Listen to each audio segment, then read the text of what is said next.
Today we're going to talk a little bit about BIM designs at the new Sulak Megaproject. I'll be your presenter today. My name is Kurt Smith. I'm a licensed structural engineer in the state of Kentucky. I work for the Louisville District and in the navigation design section. So I was designated as the BIM lead for the new Sulak project. I have 13 years of structural design experience and 8 years experience in designing in 3D modeling. So the next thing we're going to do is talk about the importance of the lock. So in this slide, we can see the significance of the Sulaks. Up in the northwest in Minnesota, right off the shores of Lake Superior, that's where 98% of the country's iron ore comes from. And most of that iron ore gets shipped down the Great Lakes. It goes through the Sulaks and down to the fabricators that are off the shores of our Great Lakes. So this is an aerial view of the existing site. On the left side, that is south, that is Sault Ste. Marie, that's the city of Sault Ste. Marie. And on the right side of the photo is north, and that's Canada. So starting from the north and working our way down, we have the Sabin lock, we have the Davis lock, the Poe lock, and the MacArthur lock. The only two that are being used currently is the Poe lock and Mac lock. And so this new project involves the demolition of the Sabin lock, the infill of the Davis lock, and then replacing the Sabin lock with a 110-foot wide chamber. And so once this is complete, the Sulaks will now have 210-foot wide chambers, both the Poe lock and the new lock, and one 80-foot wide chamber, which is the MacArthur lock. All right, so the isometric view that you see in the middle of this slide is color-coded, and each of those color codes represents the district that is involved in that feature of work. So the orange that you see, that was the Louisville District. We were responsible for the wide walls and the floor. In the green, Nashville District. In purple is the Pittsburgh District. And the Pittsburgh District had multiple disciplines involved in the project: structural, mechanical, and electrical.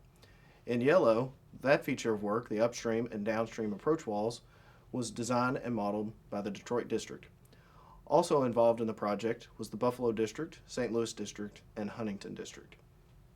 And some of what we're going to talk to you about today is the reason why we chose the softwares that we did. And one of the main reasons that we picked Revit was because of the number of districts and disciplines that were involved in this project. And some of the great things about Revit is its interoperability. Once we have the models in Revit, we can export those files to finite element analysis software. We can export it to 3D DGNs, which is microstation files, which is also what our civil engineers used to develop the site. And once we had it exported there, the civil engineers were able to see the model in 3D in their native program. We were also able to export to clash detection software such as Navisworks, and then also to virtual reality for coordination, clash detection, and VR walkthroughs. So what you see here is a diagram of how we used each of the different softwares. On the left is Inventor and Revit families. That's basically where your models start. Those are the pieces and parts that go into the Revit model. So for instance, a Revit model may contain the entire lock. However, we build our monoliths, individual monoliths in Inventor or Revit, and then import it or load it into Autodesk Revit, and then we place it adjacently with the next monolith. Once all of the model is in Revit and we have it accurate, we can export to, on the upper portion of the flow chart, you will see what we use to design the monolith. This was robot, so once we exported the monoliths out to robot, we didn't have to rebuild the monolith in the FEA software. It was exported out, and then we also know that the FEA software is exactly what is in our 3D model. It's exactly what we're using in for our contract drawings, because it comes from the same place that we produce our contract drawings. Then on the right, we export out of Revit into Iris VR and into our VR goggles to view in virtual reality, and then also to Navisworks is what we use for our clash detection. On this slide, you will see some of the pieces and parts that we did in Inventor versus the ones that we created in a Revit family. So generally speaking, in Inventor, we will model some of the more complicated features. On the left, you'll see some of the miter gate machinery, and the cool thing about Inventor is that you can kind of explode that and then show in the drawings how all the pieces and parts come together. And so this is actually out of one of our drawings. This is a snip from the drawings that shows how all of these pieces and parts come together. On the right, you'll see the rolling segment and the fender boom, which was both done in Inventor as well. These are very complicated features. Inventor is more or less built for the mechanical portions of 3D modeling. It's much easier to model in Inventor some of these more complicated features than it is in Revit. So what you'll see on this slide is a few more of the more complicated features that we had on the project. On the left, that's the ship arrestor brake machinery. So at the Soo locks, there are ship arresters on each side of the gate, and it's as the wording implies, it is there to arrest a ship that could potentially damage a miter gate. So this is the winch that keeps the rope tight and supports that rope to resist the ship. On the right, you will see wide wall monoliths, and these were also modeled in Inventor, mainly due to the complex geometry of the culvert. Okay, in this slide, I'd really like to talk to you about the number of districts and disciplines that were involved in creating the 3D model. On the left, what you'll see there is you have a wide wall, you have a building, you have a ship arrestor, machinery, and boom, and then you have wall armor and handrails. Each of these components were modeled by a different sub-team within the PDT. For instance, the building had 4 different disciplines involved. We had architects, we had structural engineers, electrical, and mechanical engineers. So on the right, you'll see a cut section through the control house, and you'll see a lot of other different features. So you have the 4 disciplines involved with the building that have to coordinate with the stair opening. The stair opening is inside of a wide wall and therefore was modeled by Louisville Structural. The stair itself, you see 2 different sets of stairs there. Those were modeled by the Nashville district. And then the pipes and the cable trays that you see inside the gallery were done so by 2 different disciplines within the Pittsburgh district. So really the point of this slide is to show how many different disciplines and teams had to be able to coordinate and get all of this stuff to fit inside of the gallery. And the main point here is that this would have been extremely difficult to do in a 2D environment. In this slide, you'll see some cross sections that were done so by the civil engineers. These went into their drawings. At the top, you'll see the Sabin lock, and then the adjacent Davis lock. What you see there comes straight out of the 3D model, and it's used by the civil engineers to cut their sections so that they don't have to redraw the locks or the locks that we've already modeled.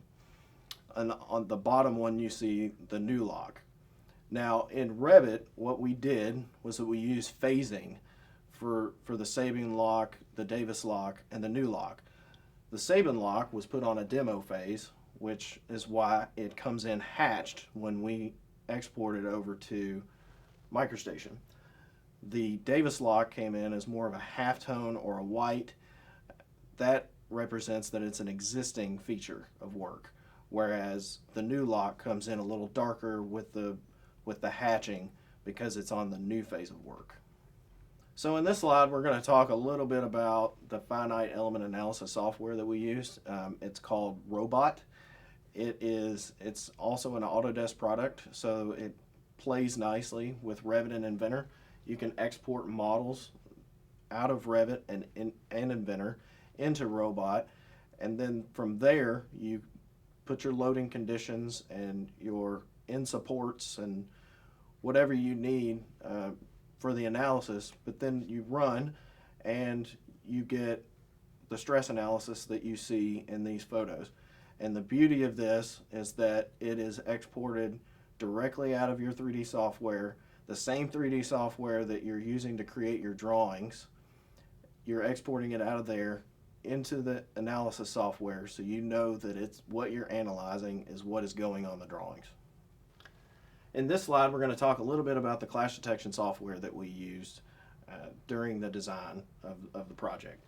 one of the softwares that we used was Navisworks, and Navisworks, you import models into the Navisworks software and you hit run clash detection, and it will find every clash that is on the project. And so these two photos, you'll see the kind of the output of what you'll find in Navisworks. The green is a clash with the red element. In this case, the stop log recess or the stop log sill is clashing with some wall armor.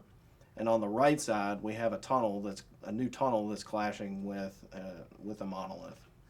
So in the next few slides, we're going to talk a little bit about virtual reality and how we use virtual reality. One of the key features with virtual reality is virtual reality walkthroughs. And during those walkthroughs, we use them for coordination, we use them for clash detection, and then we also put virtual reality headsets on the Sioux area office during the project and had them look around and let us know what they would expect to see, and then also check their line of sights and make sure that they can perform their day-to-day functions. So one of the things we used virtual reality for was coordination. In the photo on the left, we are looking out of one of the control houses at the miter gates. Now, the way it looks now isn't the way that it was when we first met with the Sioux area office. We put the virtual reality goggles on the operators and had them look out of the window to see what their line of sight, to check their line of sight and make sure that it was visible out of this window. And one of the concerns was that some of the shorter operators wasn't going to be able to see the miter point of the miter gates at lower pull. So we actually ended up raising the slab to give them a better view, and this is something that we could have never done without utilizing this technology.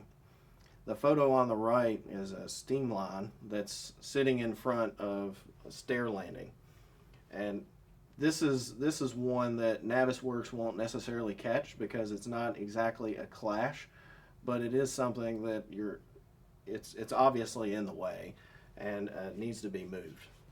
So we have a couple more virtual reality coordination photos here. On the left, we're inside of the gallery, and you can either walk straight or you can turn right. If you walk straight, you're going towards a shaft, and you can clearly see that the steam piping is in front of the shaft. And we use the virtual reality software to measure the floor to the bottom of that steam line, and it's 4'8.5". So clearly a head knocker, or you would certainly have to crawl underneath of it. So we ended up moving that steam line. The last one, the one on the right, you will see that we have missing grading there. That's obviously going to be a hazard, and the intent was to have grading there, but we forgot it. It wasn't there.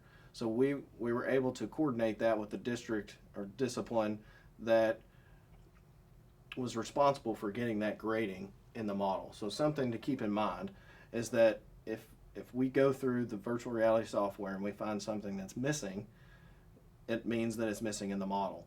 And if it's missing in the model, it can also be it's also going to be missing from the contract drawings, because the contract drawings are a direct extension of the model. So we also use virtual reality for clash detection. So the photo on the left, you can clearly see that there's a truss there, and we have duct going through the web member of the truss. So what we ended up having to do is move the duct so that it fell between the two web members.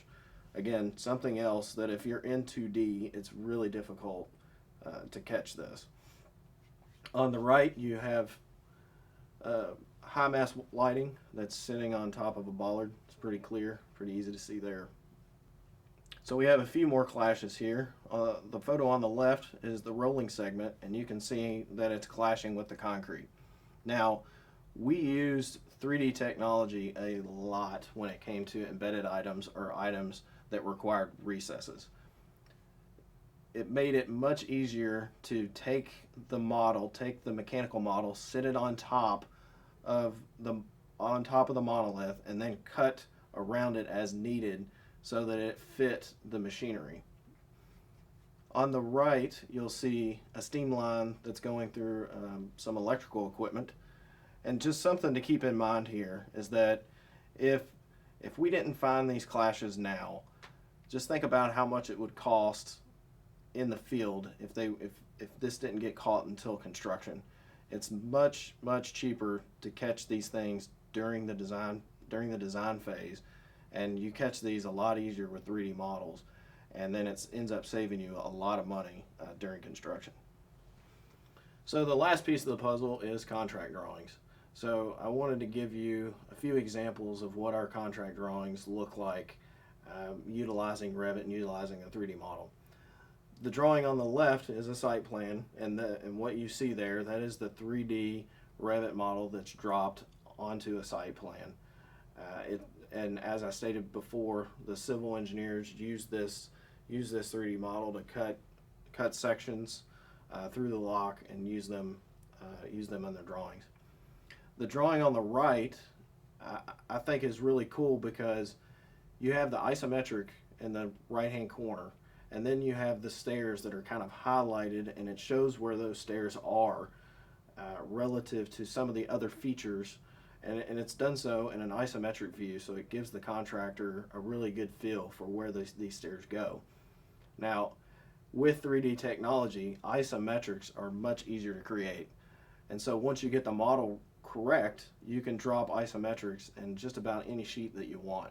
And so a lot of our drawings, I would say close to 60% at least of the structural drawings, had isometric views shown in the top right corner, and it showed all of the features that were a part of that monolith or that feature of work.